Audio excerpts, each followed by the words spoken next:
In his farewell address to the nation on September 19, 1796, founding father and President George Washington issued a grave warning. But what was the looming evil that he foresaw as the great risk to the fledgling United States? Political parties.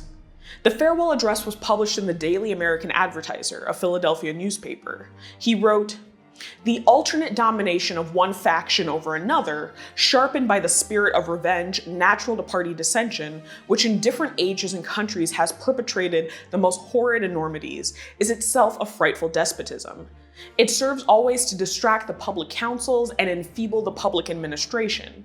It agitates the community with ill-founded jealousies and false alarms, kindles the animosity of one part against another, foments occasionally riot and insurrection." Washington's advice against political parties was shared by one of his successors, John Adams, who in 1780 commented, "A division of the republic into two great parties is to be dreaded as the greatest political evil." So with these explicit warnings as the foundation of our country, how and why did political parties form? And how did the US end up with essentially a two-party system? Today, we'll get to the bottom of this history and work through why political parties have always been a contentious institution in the United States. So before we get into how we ended up with the two most powerful and well-known political parties in the US today, the Democrats and Republicans, we should first look at what a political party even is and how they got their start in the United States. According to political scientist Robert Huckshorn in his book Political Parties in America, an American political party is an autonomous group of citizens having the purpose of making nominations and contesting elections in hope of gaining control over governmental power through the capture of public offices and the organization of the government. Now, this doesn't encompass the vast array of political parties that span the globe, and political scientists don't agree on the working definition of what a political party is or should be. Some assert that political parties are merely organizational tools for winning elections, while others claim political parties are tied together by their ideological roots. For the purposes of our video, we'll stick with Huckshorn's definition because it most closely mirrors what most political parties are today. But they weren't invented on American soil. In fact, they date back decades before 1776. And a lot of this origin story explains why the founding fathers were so resistant to the idea. Before there were the American political parties that we know today, there were the factions of England and the Glorious Revolution. And even back then, we're still dealing with two major parties. Except during this time, it was the Whigs and the Tories, not the Republicans and Democrats. The Glorious Revolution of 1688 in Britain saw the replacement of Catholic King James II with his Protestant daughter Mary and her husband William of Orange. The revolution, also sometimes referred to as the Bloodless Revolution, lasted until 1689 and achieved a few major goals. First was the replacement of a Catholic king with a Protestant monarch. The second was an increase in the power of Parliament and a decrease in the power of the monarchy, which some historians conclude was the beginning of the introduction of democratic systems in Britain. And finally, it was a key moment in the bitter and sustained battles between the Whigs and the Tories that cemented the political parties. So, flash forward to the founding of the US. Many of the authors of the Constitution were wary of the factions that had formed in Britain during the preceding decades and were quick to warn against it, but that didn't stop political parties from taking hold. The first political parties or factions in the newly formed United States were the Federalists and the Democratic-Republicans. Although judging from the kind of confusing name mashup, you might guess that the Democratic-Republicans were the predecessors of the current Democratic and Republican parties, but they were actually, more accurately, anti-Federalist.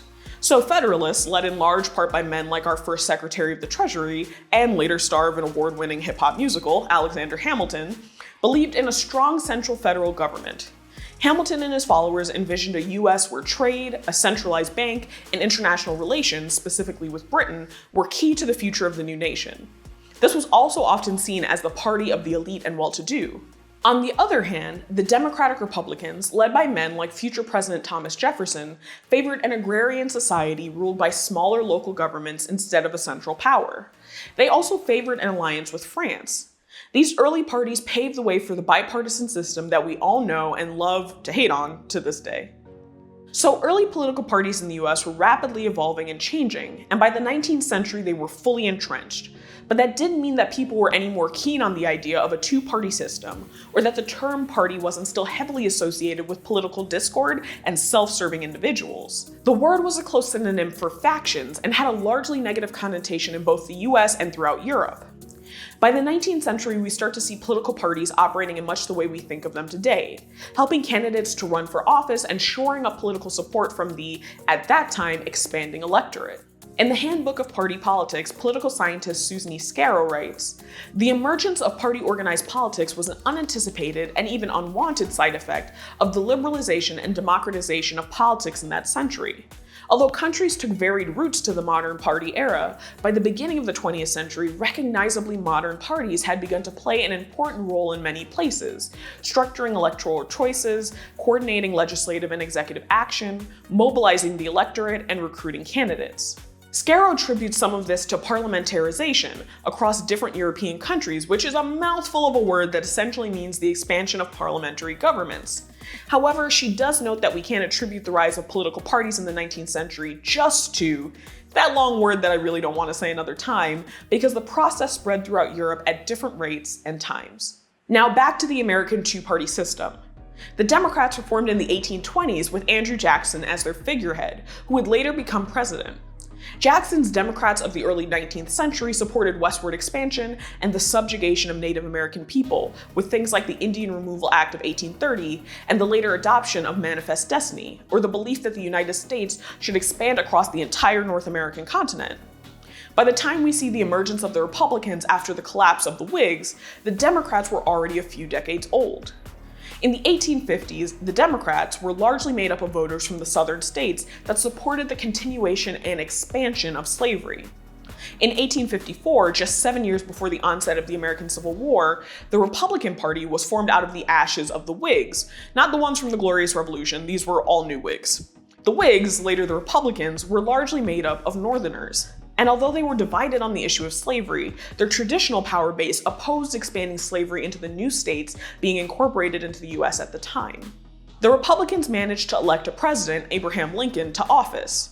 And although Lincoln vowed not to interfere in slavery in the southern states, he was also in favor of his party's plan not to see it expanded. Southern states eventually seceded from the Union over the issue of slavery, forming the Confederate States of America. The remaining northern states, called the Union, fought to keep them from seceding in the Civil War.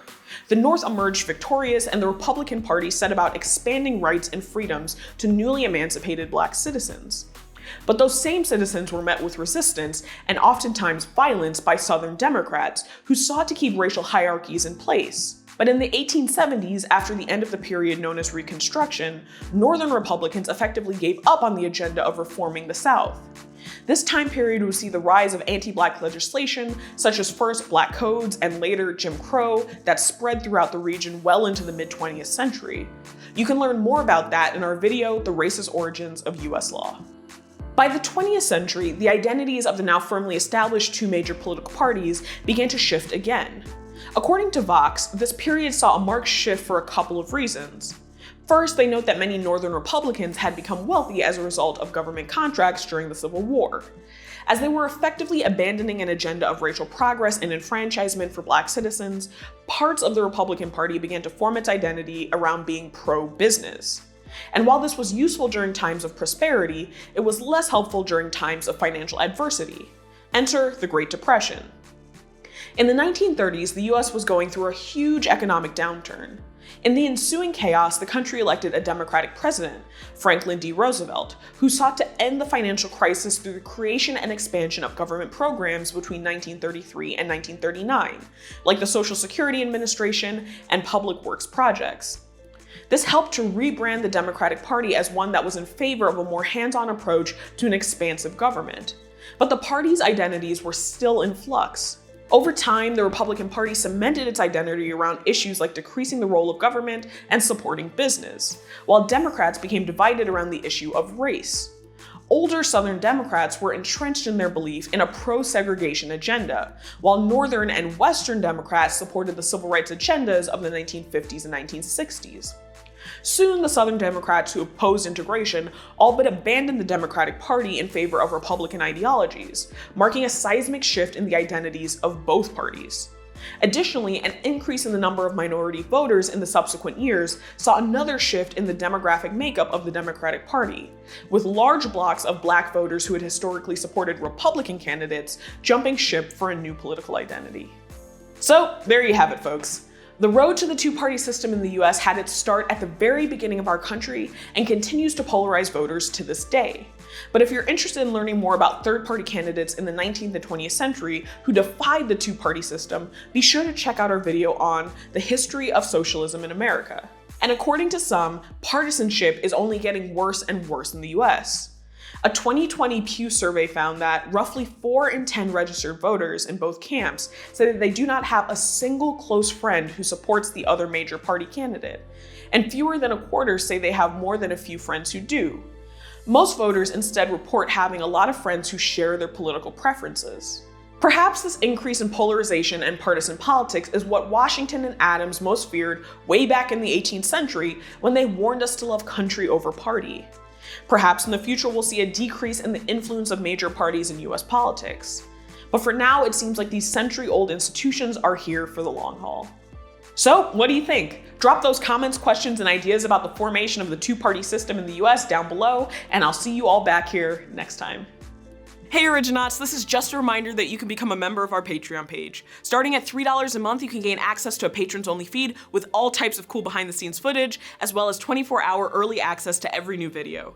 And at some of our higher tiers, you can also get other great benefits. So check out the link down in the description, and I'll see you soon.